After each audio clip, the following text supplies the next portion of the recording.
Good morning student. Nirmal TT की online classes में मैं अंजू भारद्वाज आपका हार्दिक अभिनंदन करती हूँ। बच्चों, आज हम समस्या समाधान विधि के बारे में अध्ययन करेंगे।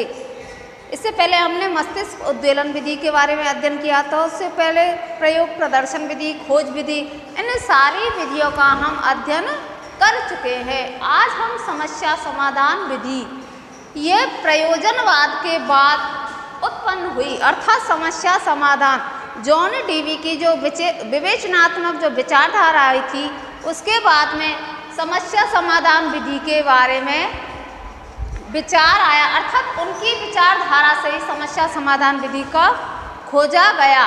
अब समस्या समाधान विधि है क्या? इसमें शिक्षक क्या करता है? छात्रों को समस्या क्रिएट करता है। अब वो समस्या ऐसी होती है जो पाठ्य वस्तु से संबंधित होती है। पाठ्य वस्तु से समस्या जब छात्रों को शिक्षक दे देते हैं, तो उसके बाद शिक्षक क्या करते हैं? समस्या क्रिएट कर देते हैं। समस्या देने के बाद छात्र उस समस्या को सामूहिक रूप से वाद विवाद के द्वारा सुलझाते हैं, अर्थात उसको डिस्कशन करते हैं, उसको खोज करने का प्रयास करते हैं। इसमें क्या करते हैं? जब छात्र वैज्ञानिक दृष्टिकोण इससे इसका क्या हो जाता है? विकसित होता है। तो ये जो विधि है वो ह्यूरिस्टिक विधि के अंतर्गत भी इसको माना, उसका आधार माना गया, अर्थात उसी के अनुसार इसको में वैज्ञानिक तथ्यों को खोजा जाता है। ये समस्या समाधान विधि हम आपको एसएस के मेथड में भी पढ़ा चुके हैं, और ये इसमें साइंस के मेथड में भी इसका प्रयोग किया जाता है। बच्चों को जो समस्या शिक्षक हल करने के लिए देते हैं, तो बच्चे होते हैं वो सोपानों के माध्यम से, अर्थात प्रयोगात्मक सोपानों के माध्यम से इस समस्या को हल करने की कोशिश करते हैं। अगर बच्चों से जो समस्या हल भी नहीं होती, तो इसमें शिक्षक क्या होते हैं? मार्गदर्शक के रूप में शिक्षक उस समस्या को सॉल्व करने के लिए तत्पर रहते हैं। कौन सी विधि के अंतर्गत? समस्या समाधान विधि के अंतर्गत। इसमें छात्रों के समक्ष जो समस्या होती है, तो छात्र वैज्ञानिक रूप से वैज्ञानिकों की तरह उसकी खोज करने के लिए तत्पर हो जाते हैं। इसमें छात्रों की रुचि जागृत होती है, मानसिक स्तर ऊंचा होता है। इसमें किसमें? समस्या, जब समस्या देंगी तो उसको आप सॉल्व करना। ये समस्या प्रयोगात्मक होती है, क्योंकि साइंस का टॉपिक है, तो हम साइंस से ही रिलेटेड में बात करेंगे। तो ये समस्या समाधान तो किसी वैज्ञानिक का तथ्य एकत्रित करना हो, वैज्ञानिक के बारे में जानना हो, या किसी प्रयोग के द्वारा हम छात्र को, या हमने ये प्रयोग किस प्रकार से आप इसको निष्कर्ष निकालेंगे या सिद्ध करेंगे, उस बारे में समस्याओं को क्रिएट करते हुए बालक को समस्या के अनुसार समाधान क्रिएटिव करना। इसमें छात्रों की विवेचनात्मक चिंतन, सृजनात्मक अभिव्यक्ति, आलोचनात्मक विवेचन तथा तार्किक विवेचन का भी विकास हो जाता है। बालक क्रिएटिव होता है, सृजनात्मक होता है, आलोचनात्मक भी होती है। कौन सी चीज़ें? आलोचना के समीक्षात्मक भी होती है। इन सारी जो अभिव्यक्ति हैं उनका विकास होता है। समस्या के हल होने पर बालक स्टेप बाय स्टेप जो समस्या होती है, उस समस्या को ढूंढने का प्रयत्न करता है विभिन्न प्रयोगों के द्वारा, विभिन्न तथ्यों के द्वारा। तो जब बालक समस्या को हल कर लेता है, अर्थात समस्या को सॉल्व कर लेता है, तो बालक को एक सुख की अनुभूति होती है, अर्थात बालक को संतुष्ट महसूस होता है। कैसे? कि मैं ये समस्या सॉल्व कर सकता हूँ। तो बालक को अपने आप में क्या हो जाता है? इसमें आत्मविश्वास हो जाता है। इसमें विज्ञान के प्रति बालक की रुचि का विकास होता है और बालक उत्सुक होता है। अब थॉमस रिस्क ने क्या कहा है? थॉमस रिस्क के अनुसार क्या परिभाषा है किसकी? समस्या समाधान विधि की। थॉमस रिस्क कहते हैं कि समस्या का अर्थ किसी कठिनाई तथा जटिलता पर एक नियोजित प्रयास है। जी हाँ, उनका कहना है कि समस्या का अर्थ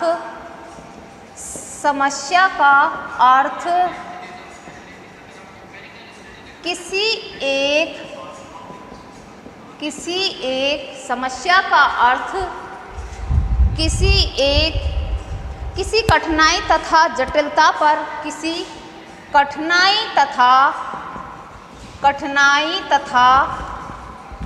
जटिलता पर जटिलता पर नियोजित व्यवस्था है। नियोजित व्यवस्था है। समस्या का अर्थ किसी कठिनाई तथा जटिलता पर एक नियोजित प्रयास है। कोई समस्या वाला को इंक्लूड कर दी और तो उसकी कठिनाई और जटिलता पर एक नियोजित प्रयास है। एक मतलब उसको व्यवस्थित करना नियोजित रूप से। ऐसे नहीं हम कठिनाई बालक को समस्या भी देंगे तो छोटा बालक है और उसकी IQ और उसकी आयु के अनुसार उसके मानसिक स्तर को देखते हुए वही समस्या तो हम बालक को क्रिएट करते हैं। ऐसे थोड़ी है बालक पढ़ता है 10th में या जूनियर में या सीनियर में, बालक को दे दी MSc BSc की लेवल की कोई समस्या कि आप इसको सॉल्व करके लाई। जी नहीं, बालक की समस्या भी उसी अनुसार से देनी चाहिए जिस स्थिति में बालक है। तो उनकी कठिनाई तथा जटिलता का नियोजित प्रयास है, नियोजित करने का प्रयास किया गया। समस्या का अर्थ किसी कठिनाई तथा जटिलता पर नियोजित प्रयास है जिससे उस समस्या का हल प्राप्त हो सके। जो ये समस्या है उसका एक हल प्राप्त हो सके, अर्थात उसका निष्कर्ष निकल सके। किसमें? कठिनाई पर। इसमें विवेचनात्मक चिंतन सम्मिलित है। विवेचन करना, चिंतन का स्तर, मैंने कहा ना विवेचनात्मक चिंतन के ऊपर क्या है? आधारित है। किसकी है? जॉन डीवी की।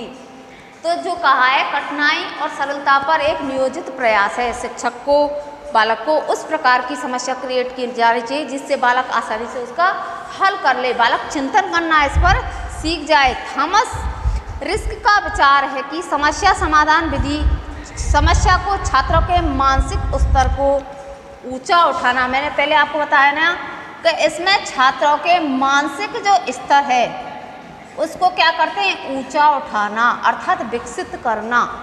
बालक को समस्या क्रिएट करेंगे, बालक को प्रश्नों के माध्यम से कीजिए। आप कोई भी प्रश्न दीजिए तो बालक उत्सुक होगा मैं अब किस प्रकार से इस समस्या को हल करूँ, मेरे से तो नहीं आता है ये चीज़।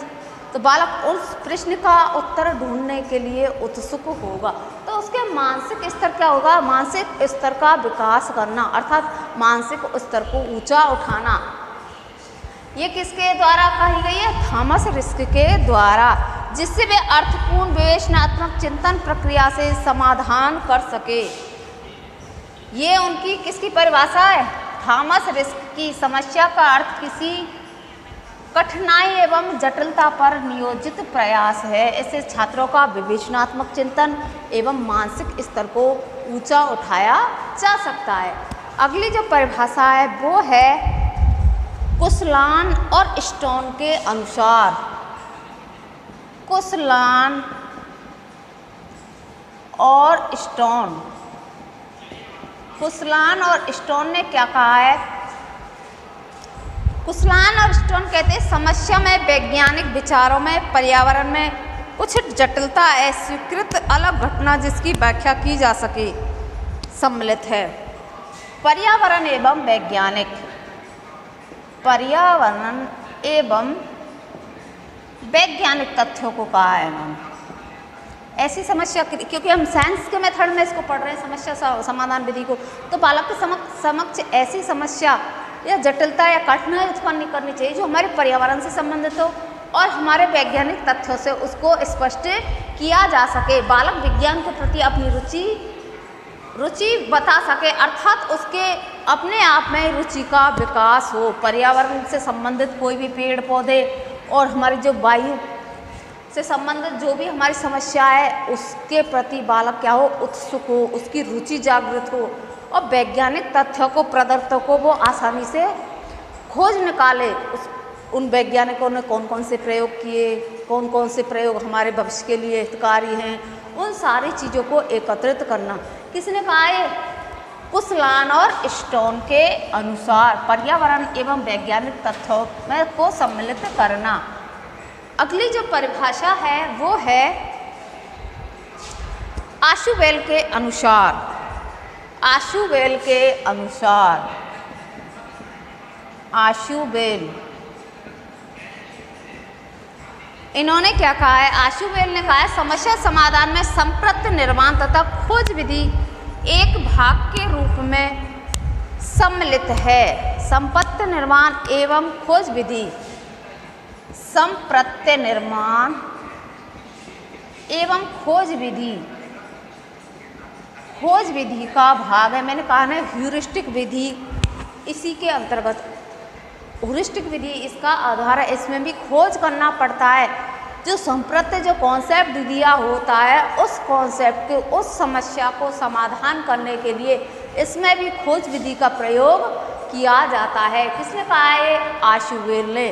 अब हमने आपको कुशलान, स्टोन तथा थॉमस रीड के अनुसार परिभाषाएं बताई। उसमें कहा था वैज्ञानिक चिंतन, किसी ने कहा मानसिक चिंतन, किसी ने कहा विवेचनात्मक। है एक ही चीज़, तीनों का निष्कर्ष मतलब खोज करना, तथ्यों के अनुसार जो भी समस्या उस समाधान को सॉल्व करना। अब इसमें जो इसके बाद आता है यह विधि विवेचनात्मक चिंतन, किसकी? जॉन डॉबी की पर आधारित है। कुछ सोपानों को आधार मानकर समस्या का हल किया जाता है।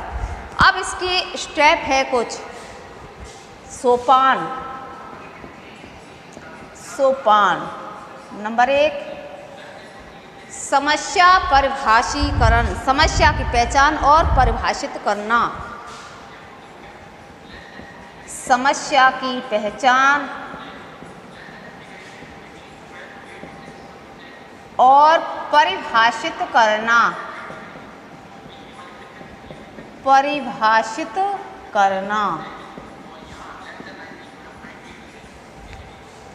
क्या है इसमें? समस्या की पहचान और परिभाषित करना। इसमें छात्र एक समस्या कठिनाई पर तथा प्रश्न देते हैं, वे उत्तर नहीं देते। इसमें हम छात्र की समस्या अर्थात छात्रों के स्तर के अनुसार उनको समस्या क्रिएट करते हैं। हम उनको प्रश्नों के भी द्वारा दे सकते हैं, हम उनको कोई ऐसा टॉपिक भी दे सकते हैं, कोई सब टॉपिक भी, कोई प्रयोग सिद्ध करने के लिए भी दे सकते हैं कि आप इसके बारे में क्या जानते हैं बताइए। तो छात्र क्या हो जाता है? निरुत्तर हो जाता है। क्या वो उस चीज़ को नहीं जानता या फिर उसने उस चीज़ को सही ढंग से नहीं पढ़ा है। तो छात्र उस चीज़ को हल निकालने के लिए अर्थात उस समस्या का सॉल्व करने के लिए रुचि जागृत करता है। अर्थात वैज्ञानिक तथ्यों के अनुसार किसी वैज्ञानिक का नाम पूछ लिया या वैज्ञानिक ने कौन कौन से कार्य किया है, कौन कौन सी खोज की है, उनके माध्यम से हम छात्रों से नवीन ज्ञान लेना चाहते हैं कि आप इसके बारे में क्या जानते हो। तो बालक के सामने समस्या हो गई, बालक उस समस्या को क्या करेगा? बालक उस समस्या को परिभाषित वो करेगा, समस्या को खोजेगा कि अब मुझे हल किस प्रकार से करना है। तो बालक का मानसिक स्तर क्या हो जाएगा? इसमें सक्रिय हो जाएगा। इससे ये भी फायदा है कि इसमें बालक निष्क्रिय नहीं रहेगा, इसमें बालक सक्रिय रहेगा। या शिक्षक और छात्र के मध्य में अंतःक्रिया हो रही है तो इसमें बालक क्या हो जाएगा? सक्रिय रूप से भाग लेगा, फिर उस हल करेगा उस चीज़ों को।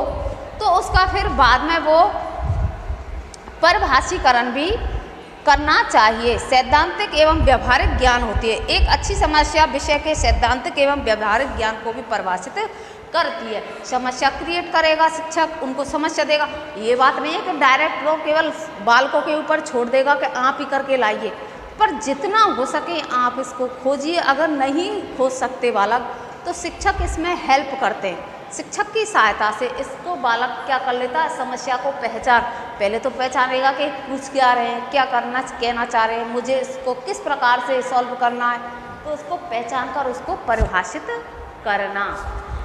अगला जो इसका स्टेप है वो है परिकल्पनाओं का निर्माण।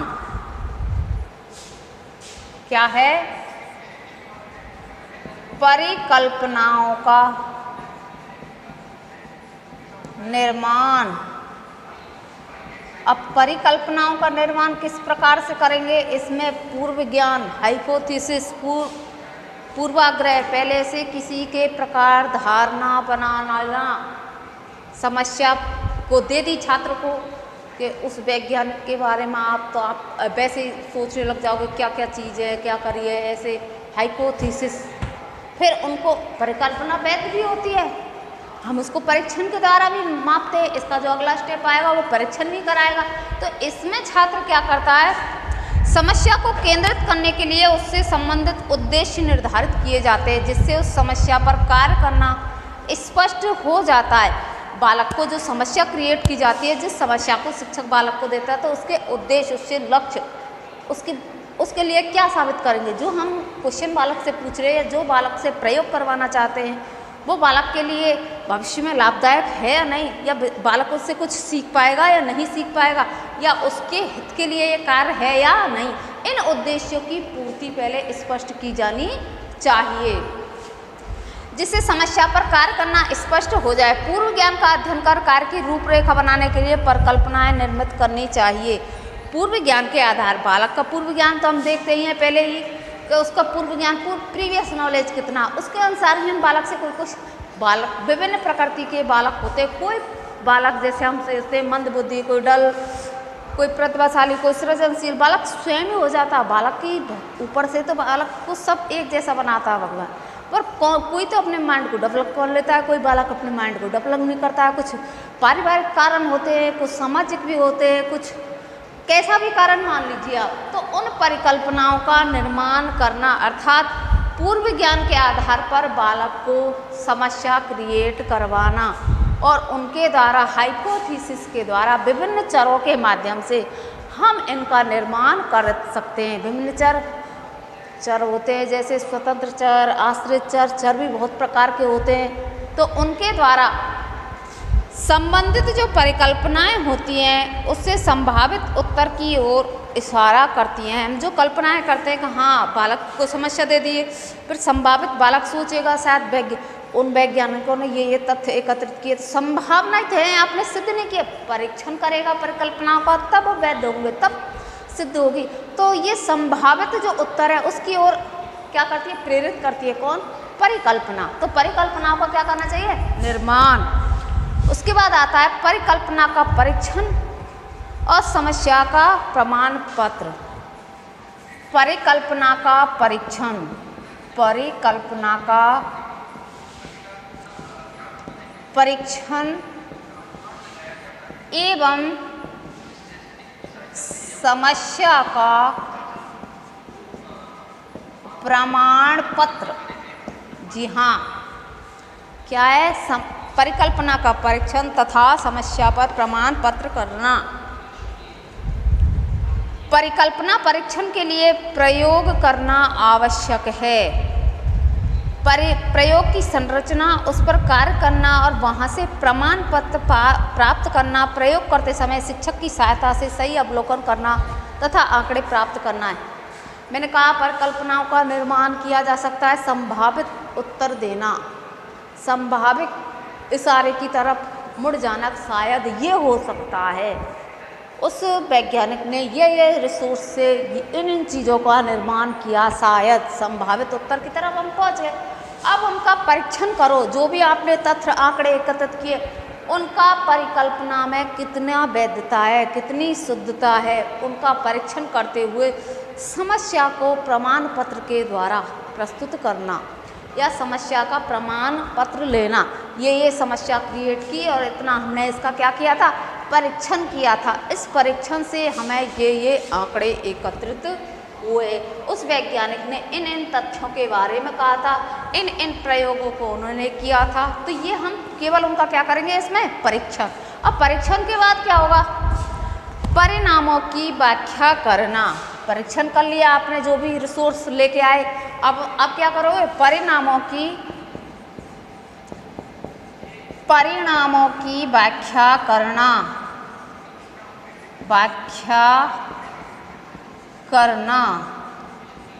क्या करोगे, परिणामों की व्याख्या करना। अब प्राप्त आंकड़े के बाद उसकी व्याख्या उपयुक्त तकनीक द्वारा करना, ग्राफ, चार्ट, विभिन्नता की ओर। पहचान कर ली, निर्माण कर लिया, परीक्षण कर लिया, अब व्याख्या करना। आपने कौन कौन से रिसोर्स, तथ्य, आंकड़े आपने एकत्रित किए, किस किस प्रकार से आपने उसको सॉल्व किया, कैसे, क्या वो परीक्षण शुद्ध है या अशुद्ध है या वैध है या नहीं है, क्या वो विश्वसनीय है या नहीं है, इन सारी चीज़ों का हमने यहाँ परीक्षण कर लिया। फिर समस्या का प्रमाण पत्र करना, ये समस्या है।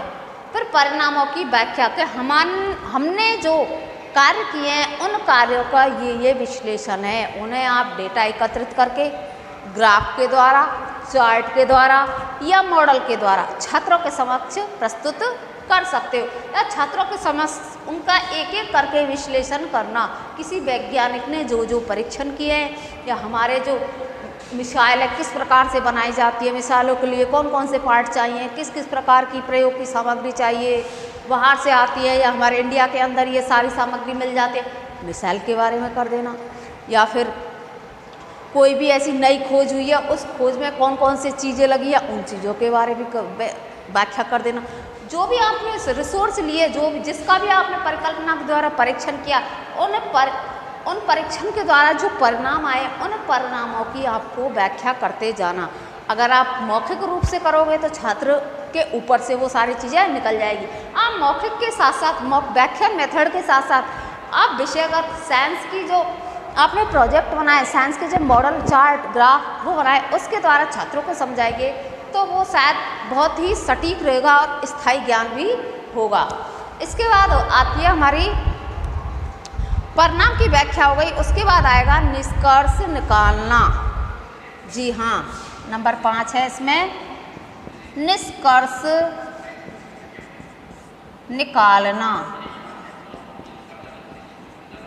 अब परिकल्पना हो गई तो उसके बाद क्या होगा, निष्कर्ष। जो आंकड़े आए, आंकड़ों पर आधारित व्याख्या करके निष्कर्ष निकाले जाते हैं। ऐसे निष्कर्ष वैध और उपयोगी होते हैं। निष्कर्ष प्राप्त करने के पश्चात भविष्य के लिए सुझाव देना उपयोगी होगा। हमने क्या कर ली, व्याख्या की, जो जो स्टेप आए थे हमारे परीक्षण के द्वारा व्याख्या करके, अब हम उन परीक्षणों का बच्चों के सामने वो सारी चीज़ें आपने रख दी। अब उन आंकड़ों के द्वारा क्या निष्कर्ष निकला, इससे क्या फायदा होगा, या भविष्य के लिए हमारे लिए क्या वैध है या नहीं, या भविष्य के लिए हमारे लिए या अच्छे कार्य करेंगे या नहीं।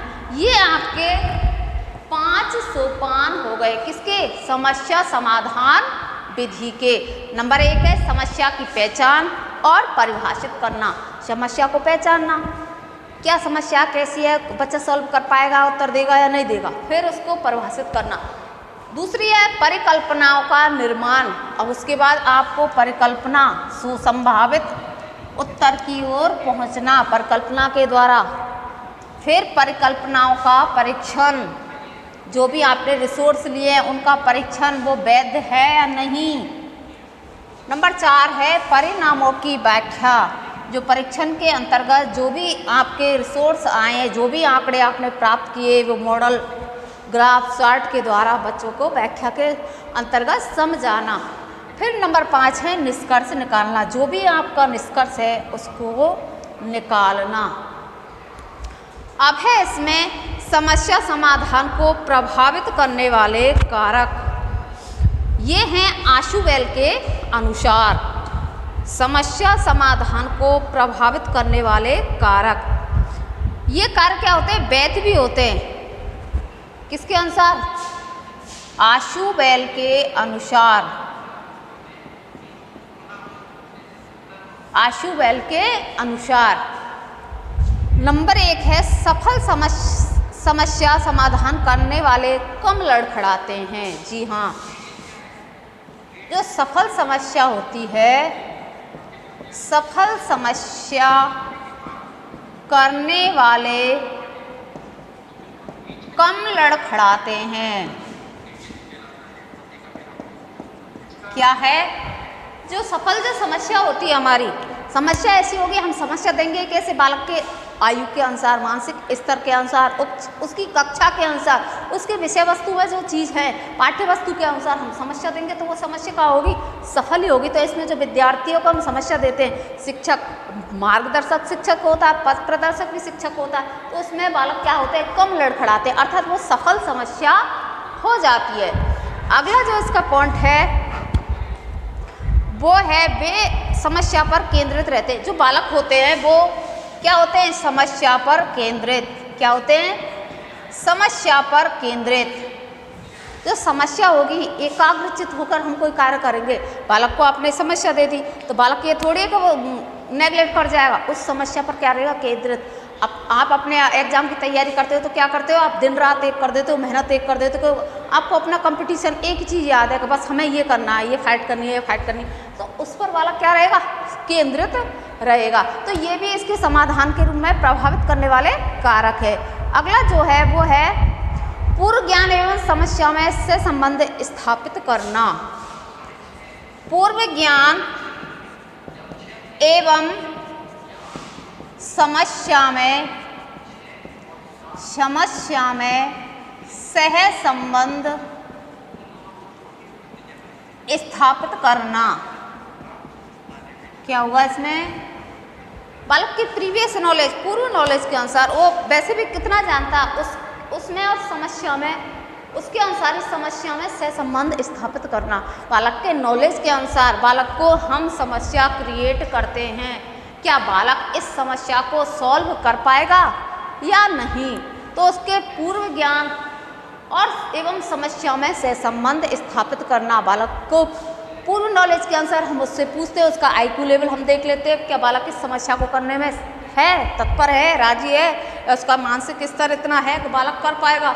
तो उसके पूर्व ज्ञान में समस्या में सह संबंध स्थापित करना। अगला जो है वो है सकारात्मक अभिवृद्धि से दृढ़ चिंतन करना। सकारात्मक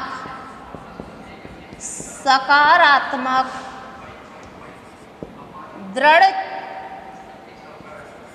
चिंतन से अभिवृद्धि। क्या है?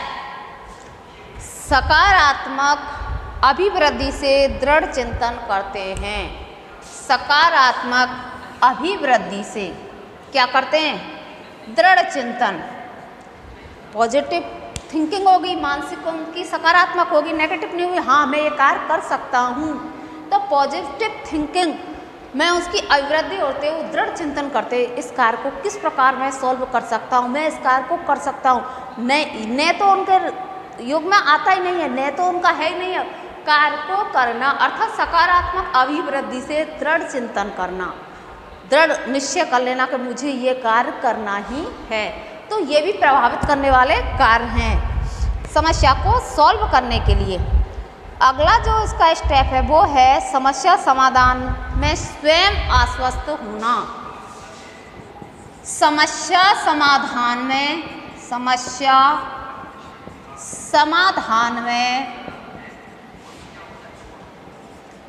स्वयं आश्वस्त होना। स्वयं आश्वस्त कैसे? बालक को समस्या समाधान समस्या के लिए दे देते, उसको समाधान करने के लिए, क्या आप ये समस्या तो स्वयं आश्वस्त रहेगा। वो किस प्रकार रहेगा?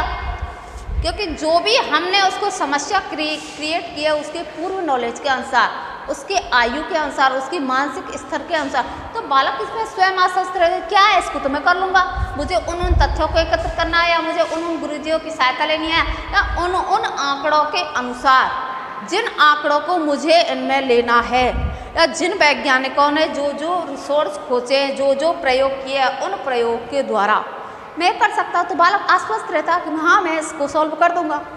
तो इसमें ये भी प्रभावित करने वाले एक कारक है। अगला जो इसका कारक है वो है समस्या समाधान वस्तुनिष्ठ एवं अवैयक्तिक होते हैं।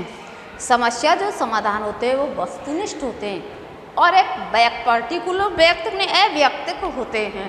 तो इसमें क्या होगा, बालक स्वयं आश्वस्त हो जाएगा, अवैयक्तिक होते हैं। इसका जो है वो है अगला स्टेप सक्रिय प्रविधि द्वारा सतर्कता से सुव्यवस्थित प्रविधि का प्रयोग। सक्रिय प्रविधि द्वारा, सक्रिय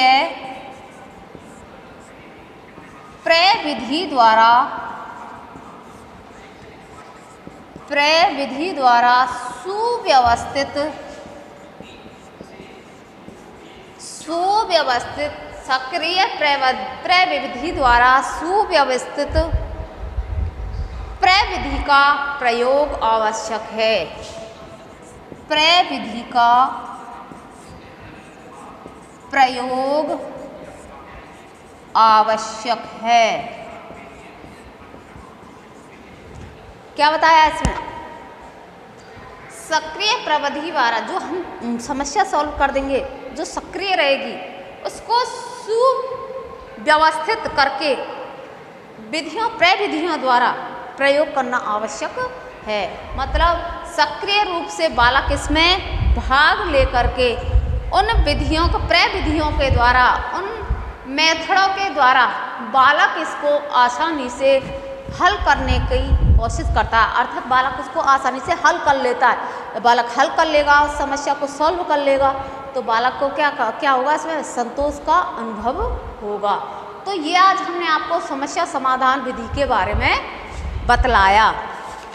समस्या समाधान विधि होती क्या है, उसका अर्थ, उसके सोपान, उसको प्रभावित करने वाले कारक, ये सारे सॉल्व विधि के अंतर्गत आ जाते हैं। ये एक तो साइंस के अंतर्गत है और एसएस के अंतर्गत भी आती है। बहुत सारी आपकी जो विधि थी वो साइंस में भी थी और एसएस के अंतर्गत भी थी। ये आपकी समस्या समाधान प्रविधि समाप्त। आशा करती हूँ कि ये विधि आपको समझ में आई होगी। तब तक के लिए नमस्कार।